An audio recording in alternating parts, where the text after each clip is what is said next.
For many small businesses and mid-sized companies, a complete audit and remediation of their website just doesn't make financial sense. The cost can easily exceed $10,000, and at that point, many smaller entities need an alternative. On this initial slide, I have a photo of a woman and a man who are studying from a laptop and taking notes, and that is a preview into my recommendation, which starts with contracting with a developer. So several recommendations here. First, contract with an individual versus an agency, because we want to be dealing with the person who is going to be working on our website. And with many agencies, we are only in contact with a representative, but not the person who is actually responsible for the changes. I also recommend that you work with a developer who is available immediately. And this is because time is of the essence. And also, we want to work with someone who is eager to get started. You are at risk this entire time. So we want someone who can start right now. I also highly recommend that you interview the potential candidate who is going to be working on your website. And this is for multiple reasons. One, just to get a sense of the person and how sharp they are and how on top of it they are. And that's related to the attention to detail, because we want to make sure that whoever is going to be working on our website is paying close attention to detail and is able to follow instructions. A really good sign on the interview is where the person is inquisitive about the project and has a lot of questions for you. This is someone that you likely want to work with. I also recommend that you start out with the outlook of, let's work for 3 hours and then see how it goes. So the reason we cap the hours at 3 initially is because this is enough time for a developer to make notable progress, and then we can gauge how much work has been completed and whether or not we want to continue the project with this developer. I also recommend setting a floor of $25 an hour and then also being open to higher hourly rates. And this isn't because you can't find a good developer for less, but it's very difficult to do so. And what you'll notice is as your hourly rate goes up, so does the quality in the pool of candidates. And so it just makes it easier to find a high quality candidate when you have a higher hourly rate. And for your project, you can expect it to last between 15 and 45 hours, but obviously this is just an estimate, as the time can range depending on your website. And so how dynamic your website is, how many interactive elements there are, how much work there is to be done. So you can expect 15 to 45 hours, but it may last longer, or if you just have a very simple website, it could be even less than 15. You'll also need a content editor, and this can be you or someone from your digital team. It can also be a freelancer. Here, $15 an hour should be sufficient to get someone who can successfully remediate your content. And for a content project, it can last between 3 and 15 hours. And obviously, this is just going to depend on how much content you have and what type of content it is. Now, a few notes here. Accessibility is a plus, but it's not something I'm going to require. What I really need is someone who has the knowledge and experience that's necessary. So we need someone with a web development background. And it's not that we have to have someone who is familiar with accessibility. Obviously, that's a bonus. But sometimes people that claim accessibility on their profiles are just doing so because they know it can result in additional work. And it can also give you a false hope or a false impression that they know more about accessibility than they do. So here, I'm not looking for someone with accessibility knowledge out of the box. And that can also help keep the cost lower. The other part of this is we're going to be instructing them on accessibility. So again, it's not that we need them to have this accessibility background. But we do need a skilled developer with expertise. Hopefully they have years of experience because they just need to know what's necessary to implement accessibility.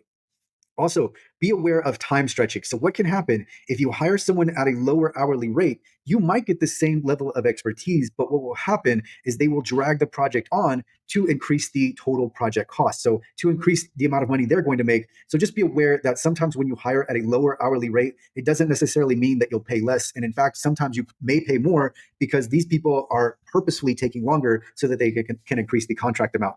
And I recommend looking at freelancer.com and upwork.com. And I would not look at fiverr.com because Fiverr is more of a micro gig platform. Again, it's not because there necessarily can't be someone who is qualified on Fiverr, but for this type of project, I'm going to look at Upwork and Freelancer.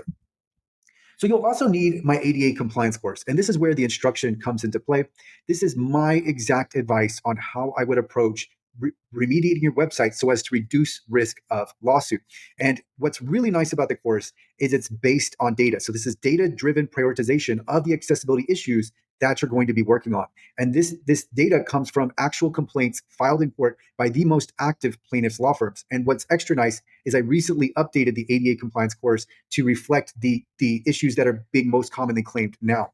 Now, this is not the web content accessibility guidelines, although there's obviously overlap here. A lot of the issues are going to be derived mostly from the web content accessibility guidelines. But here, we're not concerned with WCAG. We're concerned with what the plaintiff's lawyers are looking for and claiming in actual complaints. And so what you can do is after you have purchased the ADA compliance course, you can dedicate a license to your contractor. So let's say to your developer and to your content editor, and then they can go through the course and follow the instructions exactly as they are inside the course.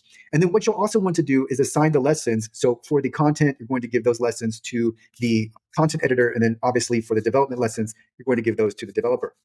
The lessons are going to tell you how to find each issue and then how to fix each issue. And there are going to be code examples for your developer to work from. So this is when I talk, this goes back to when I was talking about attention to detail and following instructions. We want someone who is genuinely going to go through the course and make sure that they are following the instructions.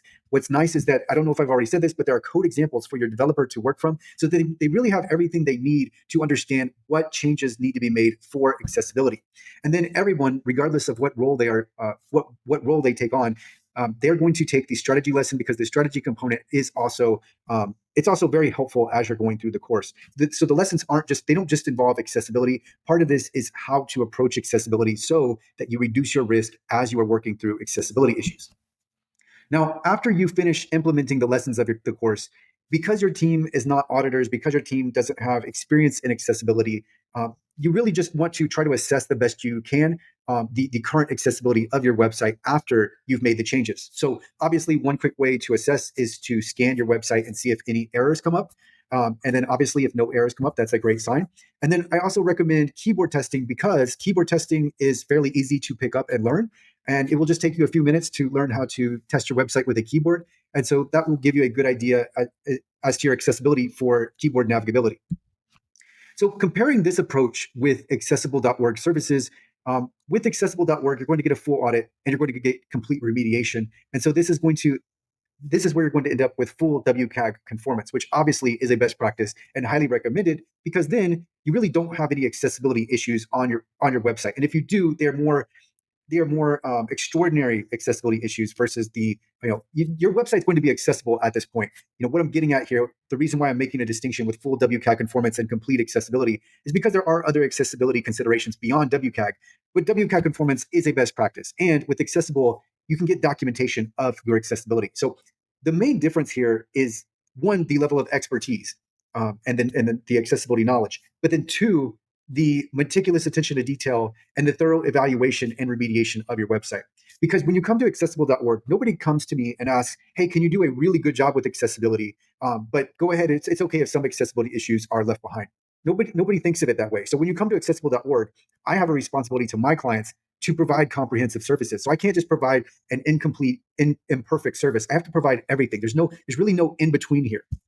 But with the alternative, you are taking on the work in-house, in effect. So because of that, it's okay that it's imperfect. It's really you, because you know what level of work has gone into it, and hopefully you're getting as many accessibility issues remediated as possible. And what's also nice is you're going to prioritize those accessibility issues that are most likely to lead to a lawsuit. Now, the pros of the alternative approach are, one, immediate action. Two, you're being aggressive, which I talk about in the ADA compliance course. Aggression is very key to reducing your risk. Also, there's the prioritization aspect of this, and you get quick results because you're hiring this developer. They're getting started hopefully today, maybe tomorrow, and they are remediating as fast as possible. This is also going to be direct. You're dealing directly with the contractor in the sense that you're telling them what to do. This is your developer that you're contracted with. This is your content editor that you are contracted with. It may even be yourself who is working on the content accessibility. This is going to come at a fraction of the cost. Think of this as maybe 20%, maybe even less the cost of the actual services. And then you get to significantly reduce your risk as you are working on accessibility. So you're going to significantly reduce your risk by going the ADA compliance course route. Now, the cons are, one, you are really reliant upon your contractors and how good of a work quality they offer and how closely they pay attention to detail and how thorough they are. So that's a definite weakness here. It's imperfect. You're not going to be fully WCAG conformant. There are going to be some accessibility issues missed. Note that even with the ADA compliance course, I don't cover all of the success criteria in the Web Content Accessibility Guidelines. I only cover the accessibility issues that are most likely to be claimed in a complaint filed in court. So it's not going to be full conformance. For that, I recommend my WCAG course so you can know all of the accessibility considerations. But even at that, you can start with the ADA compliance course and then continue on to full WCAG conformance once you've lowered your risk of a lawsuit. It's also difficult to know the quality of services you receive. So even if you think your contractor has done a good job, have they? That's just something that you're not going to know unless you're able to evaluate their work, which because you are sourcing out work to them, you likely cannot. So that's another con. And then here I have fraction of a cost, and I think that's just because I carried forward some of the other bullet points from the slide. So fraction of a cost is not a con of the alternative approach with the ADA compliance course, but these other cons, the contractors, the quality of services, and the imperfection are definite cons to this approach. So two options here to complement what you're doing. One is you could have a smaller audit conducted, and then you would have a lower cost of the audit, but you have a really good feel for what level of accessibility you are at after you've hired the developer and you've had the content editor go through your content. Another option is to go through accessible.org for consulting. So maybe this is consulting during the project or after the project. And the audit, by the way, could be before or after. But here, you're just narrowing your focus. So it's going to reduce the cost, and you still can go the alternative route. But then you have some supplemental services to go along with the alternative route, where you have an infusion of expertise and skills. And this way, it's a nice hybrid blend where you're not paying for the full comprehensive audit of, let's say, 15 or 20 pages, but instead you're narrowing down your audit to a bare minimum, but you're focusing in on the pages that are most likely to be looked at by a plaintiff's law firm. So this is a nice alternative to going the full audit and or remediation route. I will include links to the ADA compliance course as well as accessible.org services in the description.